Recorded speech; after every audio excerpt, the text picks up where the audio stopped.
one of the things that I think people forget, especially liberals, is they talk about checks and balances, but they don't think about the idea that the judiciary has checks on it too. One of them is impeachment. Another is jurisdiction stripping.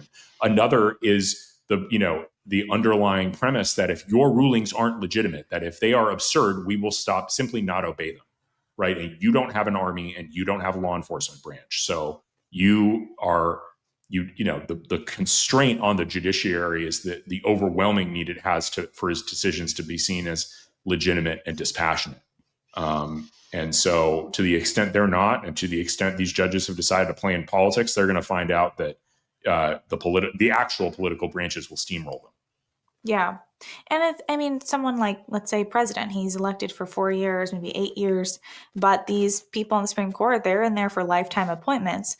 So I think sometimes people think, oh, well, they're like kings and they can just kind of say whatever. But the problem is then we're all kind of subject to whatever these judges say, and then the other branches can't do what they're supposed to be doing, when the branches are supposed to be checking each other, not just have one that's kind of we don't have a aristocracy in this country, right? That's not how our system was designed. Right. The judges are politically, have to go through a confirmation process. They can be impeached, and their authority is limited to cases and controversies. They don't get to issue advisory opinions. There are all sorts of restraints on their jurisdiction that should be there, that the court has developed over a long period of time.